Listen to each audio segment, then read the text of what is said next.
Assalamualaikum warahmatullahi wabarakatuh. Selamat pagi anak-anak. Ketemu lagi dengan Ibu Ina ya di pelajaran bahasa Indonesia di tema 4 subtema 2 hidup bersih dan sehat di sekolah.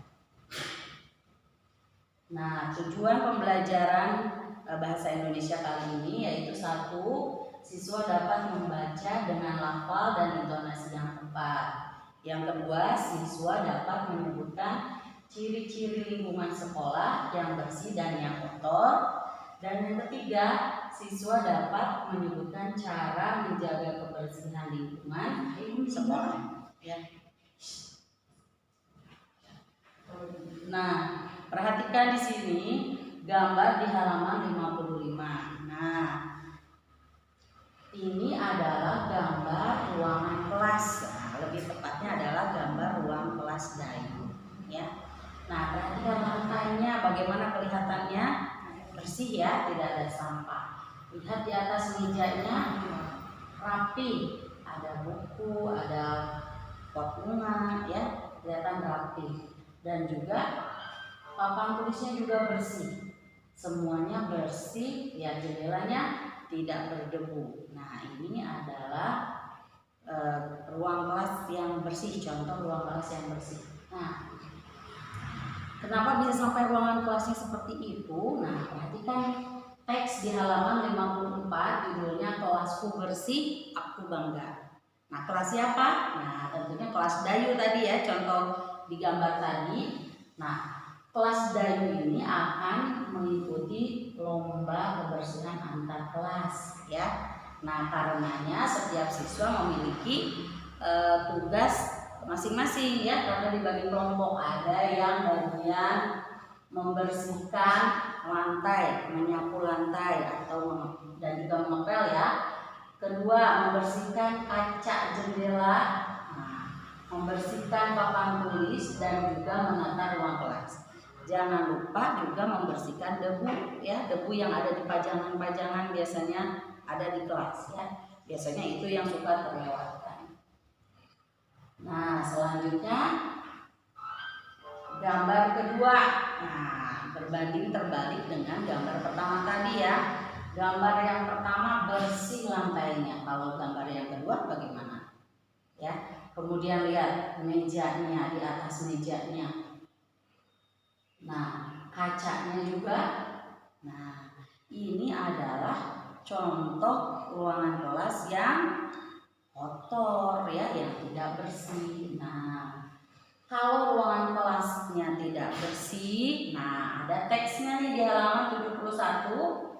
Judulnya Kelas yang Tidak Bersih Menjadi Sarang Penyakit. Nah, di sini di teks ini menjelaskan tentang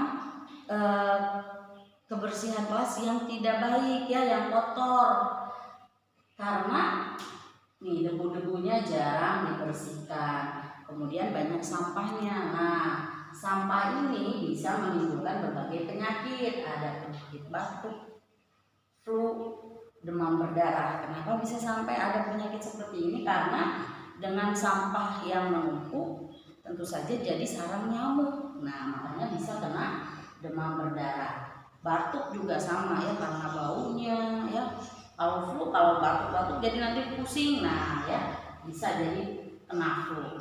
Nah, karena itu kalian harus menjaga kebersihan ruangan kelas ya. Nah, selanjutnya selain di ruangan kelas, kalian juga perhatikan halamannya ya. Ini halaman atau pekarangan sekolah. Lihat, perhatikan dua gambar ini. Yang pertama gambarnya ruangan pekarangannya ya, halaman sekolah atau pekarangan kalian, lihat bersih seperti ini, kelihatannya sejuk ya, enak, dan kita juga pingin main di sana ya. Kalau seperti ini, kalau bersih rapi, kita juga ingin main di sana. Tapi perhatikan nih, kalau di gambar yang kedua bagaimana? Ada keinginan untuk main di sini? Aku pingin main di tempat yang banyak sampahnya. Nah, ada nggak orang yang bilang seperti itu? Tidak ada. Makanya seperti ruangan kelas tadi, maka harus dibersihkan. Caranya mungkin sedikit berbeda dengan di ruangan kelas ya. Cukup disapu dengan sapu lidi. Ya, ingat kalau untuk menyapu di halaman atau di pekarangan pakainya sapu lidi. Tapi kalau di kelas pakai sapu hijau ya, sapu yang untuk di lantai. Tapi kalau yang untuk di pekarangan seperti ini cukup sapu lidi. Tentu saja selain harus disapu ya kita harus rajin kalau menjaga kebersihan dengan cara buang sampah pada tempatnya seperti ini ya. Pasti di sekolah sudah disediakan tempat sampah, makanya kalau kita habis jajan, sebetulnya tidak boleh ya jajan harus bekal dari rumah, tapi kalaupun habis jajan sampahnya dibuang ke tempat sampah, bukan dibuang di tempatnya. Contoh kamu makannya di sini di dekat tembok ini, buang di tempatnya, di dekat tembok buangnya. Nah, bukan seperti itu ya, tapi buangnya di tempat sampah seperti itu ya. Nah, kalau sekolah kita sudah bersih, nah kita bisa termasuk ke dalam sekolah adiwiyata. Apa itu sekolah adiwiyata? Sekolah yang memiliki atau sekolahnya memiliki lingkungan yang bersih, baik di ruang kelasnya maupun di pekarangannya ya, yang selalu menjaga kebersihan ya dan rapi. Nah, itu kita bisa termasuk ke dalam sekolah adiwiyata. Nah, kalau sekolah kita bersih dan rapi, tentunya nyaman untuk dipakai belajar ya, baik di dalam ruangan kelas maupun di pekarangan.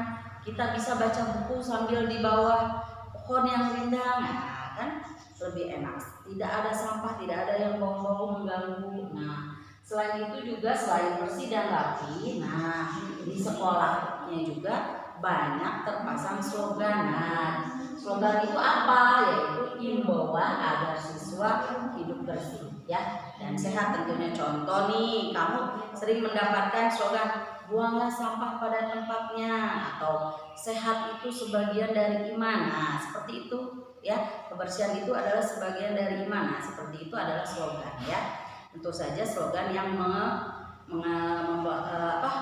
membuat kita ingin membuang sampah di tempatnya, yang membuat kita ingin selalu kelihatan rapi, bersih ya. Jadi memacu kita untuk selalu menjaga kebersihan lingkungan kelas dan juga lingkungan sekolah ya. Itu yang dinamakan dengan sekolah adiwiyata ya. Oke. Nah, kalian tadi sudah tahu membedakan ruang kelas yang bersih dan sehat, ruangan kelas yang kotor ya, kemudian ada pekarangan yang bersih dan sehat juga, dan juga pekarangan yang kotor. Nah, Bu Guru memberikan tugas 2 soal. Yang pertama, tuliskan 5 cara kalian menjaga kebersihan lingkungan sekolah. Lingkungan sekolah ya, tentu saja ingat ya lingkungan sekolahmu ya. Dan yang kedua, sebutkan 2 ciri-ciri lingkungan sekolah yang kotor. Nah, apa sih kalau yang kotor itu seperti apa sih? Nah, berarti kebalikannya dari yang nomor 1 ya. Nah, kedua-duanya ini kalian kerjakan di buku garis 3. Jawabannya dijawab di buku garis 3 dengan huruf sambung. Jangan lupa ya, sambil melatih kalian menulis di rumah dan juga mengingatkan kembali dulu waktu saya sekolah cara menjaga kebersihan kelas ruangannya ya, lingkungan sekolahnya bagaimana sih, ingatnya dulu. Nah, kemudian ciri-cirinya kalau yang lingkungan yang kotor itu seperti apa. Nah ya, jadi kalian sambil mengingat-ingat kembali yang pernah kalian alami sebelumnya. Oke. Nah, Ibu cukupkan ya materi Ibu hari ini. Terima kasih atas perhatiannya. Wassalamualaikum warahmatullahi wabarakatuh.